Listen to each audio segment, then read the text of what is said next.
Hello, my name's Serena and I'm 30 years old. I made the mistake of marrying a man with more issues than you could ever imagine.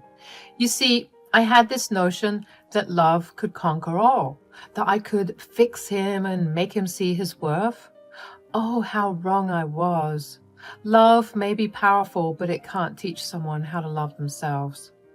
My ex, let's call him Rob, had an unhealthy obsession with pleasing his parents. And I'm not talking about your typical desire for parental approval. No, it was an all-consuming obsession that dictated his every move.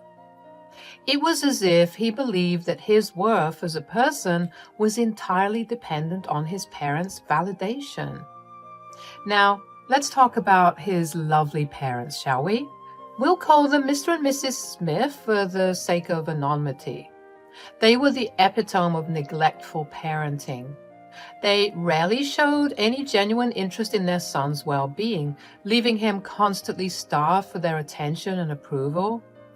It was a heartbreaking sight to witness, but I soon realized that I couldn't fill the void that his parents had left behind. To make matters worse, Rob had a nasty habit of squandering our hard-earned savings at his parents' whims. Can you believe it? I'm talking about extravagant gifts, lavish vacations, and all sorts of unnecessary expenses. It was like money was pouring through our fingers straight into the pockets of Mr. and Mrs. Smith. Naturally, this financial irresponsibility became a major point of contention between us. We would argue endlessly about his reckless spending and his inability to prioritize our future.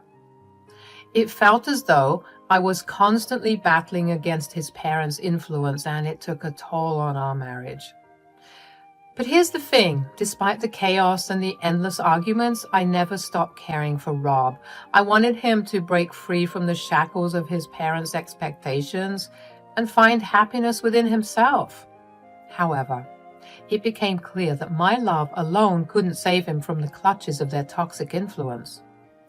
Oh, hold tight, folks, because things are about to get even more intense in this roller coaster of a tale.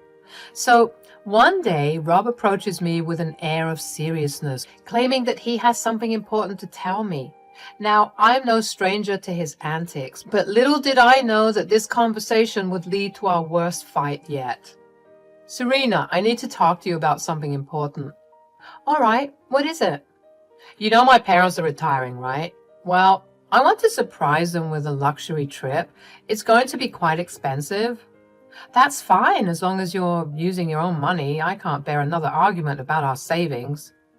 I can't afford it on my own. I need to use our savings for this trip. Rob, if you can't afford it, then maybe it's not a good idea to spend so much. Then he snapped at me. You don't understand, Serena. I love my parents and I'd do anything for them, even go above and beyond. Love shouldn't be measured by lavish expenditures.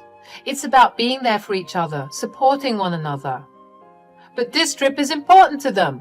I want to make them happy. And I want us to be financially stable. Using all our savings for a trip is not responsible. You don't get it. This is something I feel compelled to do. I want to give my parents the world. Rob, we can show love and support without sacrificing our financial security.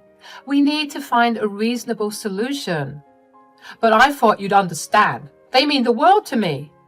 And you mean the world to me too, but we can't ignore practicality. We need to find a balance. You're just being selfish. I can't believe you won't support me in this. It's not about being selfish, Rob. It's about being responsible and planning for our future. How much will this cost anyways? I need all of it. My jaw dropped. I couldn't believe what I was hearing. This man had the audacity to ask me if I was willing to use all of our savings? He must have lost it. All of our life savings, Rob? Are you sick? Wow, Serena. I didn't think you'd be this heartless. You think money grows on trees? What makes you think that you can say crap like that and be so nonchalant about it? Well, I was planning on getting the money back. Oh, you were going to get $70,000 back. Okay, then that works then. No problem. Really? No, Rob, not really. I was being sarcastic. It's too much, and I won't allow it. Stop treating me like I'm a child. Then stop acting like one. I thought you were the person who would understand and stand by me. I do stand by you, but not at the expense of our financial stability. We need to think this through. The argument had escalated to a point where not only our voices were raised, but also a few things decided to go airborne and smash into a million pieces. Good times, right? And then, out of the blue, Rob drops the bomb. If you can't support me on this, then I want a divorce. Oh boy, he thought I'd start begging him to stay, fighting tooth and nail for our crumbling marriage. But guess what? I didn't take the bait. Nope, not this time. Instead, I summoned all the calm and poise I could muster and shot back. Okay, Rob, if that's what you really want. The shock on his face was priceless. He expected tears and desperate pleas, but instead, he got me standing my ground. I was done coddling and enabling this man. If he wanted to squander his resources, then he was more than welcome to. I didn't hold back. Oh no. I laid it all out on the table. I told him it was time for him to realize that his attempts to win his parents' approval were about as effective as using an umbrella in a hurricane. Pointless, my friend. He tried to argue, but I shut him down with a simple gesture, raising my hand as if to say, "Hold up, buddy." I told him I was tired. Tired of fighting for a love that was based on unrealistic expectations and the constant need for validation.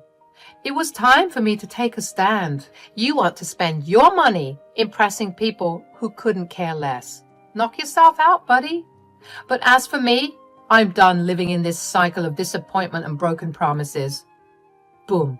The truth hit him like a ton of bricks. The reality of our situation sunk in, and it wasn't pretty. Our marriage had become a battleground, and it was time to wave the white flag and find our own separate paths. It had been a month since the papers were signed, sealed, and delivered, marking the official end of my turbulent marriage to Rob. And let me tell you, the sense of freedom and relief is absolutely intoxicating. No more sniveling, no more constant battles over money and his parents' approval. I can finally breathe without the weight of his insecurities dragging me down. Life was looking brighter by the day, my friends. Now, I won't lie. Rob did try to worm his way back into my life. He reached out, acting all concerned, asking how I was doing. But I saw right through his little charade. I wasn't about to fall for his tricks again. Fool me once, shame on you. Fool me twice, well, you know how the saying goes. I ignored his attempts at rekindling any kind of connection. I had learned my lesson. I had spent far too long trying to fix someone who didn't want to be fixed. It was time to focus on myself, my growth, and my happiness. Getting back on my feet wasn't easy. I won't sugarcoat it. Dividing our assets and adjusting to a new financial situation took some time and effort. I had grown accustomed to a certain lifestyle, but hey, I'm no stranger to hard work. I rolled up my sleeves and embraced the challenge of rebuilding my life as a single woman. I discovered newfound strength and independence within myself. I started reconnecting with old friends, pursuing hobbies that had long been neglected, and exploring new passions. The world was my oyster, and I was determined to savor every moment of this newfound freedom. Sure, there were moments of doubt and loneliness, and still adjusting to this new financial situation was certainly challenging. The scars of a failed marriage don't vanish overnight. But with each passing day, I found solace in knowing that I was no longer compromising my own happiness for the sake of someone else's insecurities. My ability to move on so quickly was probably an indication that I'd been beating a dead horse for a while now. I was so surprised at how much I could accomplish without that dead weight on my shoulders. So there I was, another month later, still adjusting but thriving nonetheless. And Rob was still bombarding me with messages. Except this time it was a bit different. He'd gone the full-blown cry me a river route, claiming he was in danger and desperately needed to meet with me. I was getting tired of him contacting me, and I wanted to put this issue to rest once and for all. So I called in the middle of one of his text rants and said, "Rob, I told you, I don't want to hear it. We're divorced, remember? It's time for us, you, to move on." "Serena, please, just give me a chance to explain. I'm in serious trouble and I didn't know who else to call. I need your help." Maybe it was the fact that I hadn't heard his voice in so long, or perhaps he genuinely sounded terrified, but I relented. "Fine, but I'm not inviting you into my home. Let's meet at the cafe we used to go to. I don't want any funny business." "Thank you, Serena. I promise. I just need a listening ear. I'm desperate, and you're the only one who truly knows me." I know, my friends. You're probably thinking, "Serena, what on earth possessed you to meet up with Rob after all you've been through?" Believe me, I ask myself the same question, but sometimes even the strongest of us have moments of weakness, and I let curiosity and the lingering flicker of care get the best of me. Who was I kidding? I couldn't resist his desperate plea for help. Just because we were divorced didn't mean that I didn't care about him. So there we were, sitting across from each other in that cozy little cafe. The air was filled with intoxicating scent of freshly brewed coffee, but even that couldn't mask the palpable tension in the room. It was like stepping into a war zone of emotions. I couldn't help but observe Rob's face as he sat there, anxiety riddling with his features. It was almost comical how he tried to convey his distress through those puppy dog eyes, but I wasn't falling for it. Not this time. I leaned back in my chair, trying to exude a sense of control. I was determined to keep this conversation on my terms. "All right, Rob, you've got my attention. What's this danger you've managed to stumble into? And let me be clear, I'm not interested in being your savior anymore. I've had my fair share of cleaning up your messes." Rob let out a heavy sigh, his face a blend of regret and desperation. It was almost pitiful to witness, but I reminded myself not to be swayed by his theatrics. "I know I've messed up in the past, Serena, but this time it's different. I've gotten myself tangled up with some really dangerous people. I owe them a substantial amount of money, and they're not exactly the forgiving type."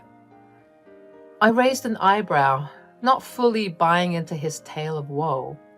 "Dangerous people? Really, Rob? Are we talking about those imaginary friends of yours again? You always had a knack for attracting trouble, didn't you?" Rob's eyes widened. A mixture of hurt and frustration flashed across his face. It was clear that he expected a different response from me, but after everything we had been through, I had grown tired of being the one who constantly tried to fix him. "No, Serena, I'm not making this up. You think I wanted this? Me coming to you with my tail between my legs asking for help? Okay, let me guess. You took the divorce hard and you needed money." "Not necessarily. Remember the trip I told you about?" "Oh, God, don't tell me you borrowed money to fund a trip." People around the cafe looked at me as I raised my voice. I sent over an apologetic stare, trying to compose myself. "Look, Serena, I got involved in something I shouldn't have. I know that now, and now I'm paying the price. I need your help to figure a way out of this mess." My frustration started to bubble up, ready to boil over. How could he come back into my life with yet another disaster of his own making? But beneath my anger, a sliver of compassion lingered, reminding me that he was still human, even if he was deeply flawed. "How much do you owe?" 50. $50,000? Rob, are you crazy?" The cafe threw daggers at me, but this time I didn't bother apologizing. If they heard what I was hearing, they'd shout too. "Serena, please, I'm desperate and I've nowhere else to turn. I know I messed up, but I still care about you. You were the one who truly believed in me." I could see the sincerity in his eyes, a glimmer of the man I once fell in love with, But it was too little, too late. I had to protect myself, even if it meant turning my back on him. Oh, don't do that, Rob. Don't try and reel me in. It's too late for that now. I thought you were going to say something like $5,000. Hell, I might have even been gracious and allowed 10 grand. But 50? $50,000? You must have lost your mind. Rob began to sob, crying loudly and not caring about the other patrons. He was making a fool of himself. Rob, this is not the time or the place. Logistically, what's going to happen if you don't pay them back? They'll break my legs, Serena. Jesus, that sounds serious. This isn't funny, Serena. I'm in serious trouble. I know, Rob, I know. Why don't you explain everything from the beginning this time? Rob poured out his tale of woe, confessing how he had obtained the money to fund his parents' extravagant trip. He explained that a friend had promised to lend him the funds, but that friend had let him down, leaving him trapped in this huge-ass debt. As he revealed the details, a mix of frustration and amusement filled me. I couldn't help but let out a bitter laugh, recognizing the twisted web Rob had woven for himself. So, let me get this straight. You took money from these dangerous people to please your parents, who haven't even bothered to thank you or show any appreciation for the lavish trip you funded? Is that what you're telling me? Rob's expression grew sullen, tears streaming down his face, the weight of his actions finally sinking in. He shook his head, his voice laden with regret. It's true, Serena. My parents haven't even reached out to me since they embarked on their grand adventure. It's like I'm invisible to them. I couldn't help but feel bad for the guy. What a predicament, am I right? It was almost poetic justice witnessing Rob come face to face with the reality of his choices.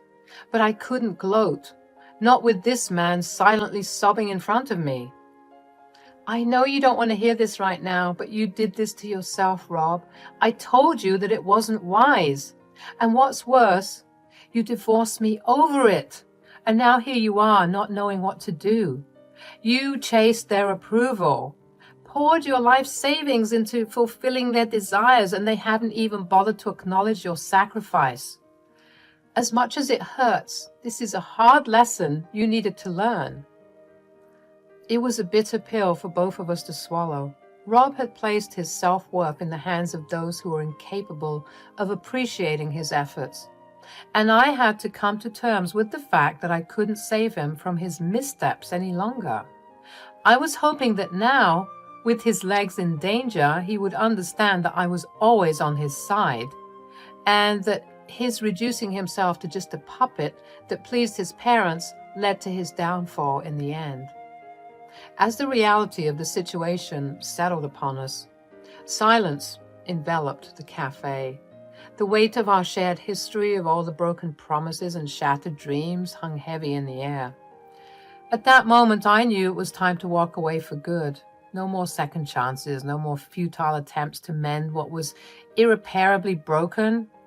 Rob had to face the consequences of his actions, and I had to find my own path towards happiness. I hope you find a way out of this mess, Rob. What? You're not going to help me? What the heck? No, Rob, I'm not going to help you. Why not? I don't have the funds for it. Can't you get a loan? A loan that I'd have to spend the rest of my life paying back? No, thanks. I'm not as reckless as you are. Come on, Serena, please, I'm begging you. Huh? With the way that you're acting, it's almost as if you expected me to help you. Yeah, I did. You're my ex-wife, not my mortal enemy. And you see, that's the problem right there. You think that I'm always going to be here. And that's because I always was. I was your wife. Rob, of course I was going to dig you out of your messes. But I can't keep doing that. It's not my job or responsibility. I don't owe you anything. And honestly, after all the crap you put me through, squandering our expenses for your ungrateful and toxic parents, it's because I love them, Serena, you know that. And I love myself. And so I have to do what's best for myself, and that includes protecting myself, Rob. He hung his head, finally admitting defeat and realizing that if he was going to get help, it wasn't going to come from me. Because it's free, I'm going to give you some advice. Leave the country. Pack up your life and move somewhere where they can't find you. And if you can't do that, then I don't know how else to help you. Rob just sat in silence, almost pouting like he was irritated at my refusal to help him. It's time for us to part ways. I can't keep getting caught in the storm of your life. We both deserve a chance at finding our peace. I wish you well, Rob. I mean it. If you wish me well, you'd help me out. Goodbye, Rob. I'm getting a new number. With those words, I rose from my seat, leaving Rob sitting there, his face a mosaic of emotions. It was a painful yet necessary step towards reclaiming my happiness, my sense of self.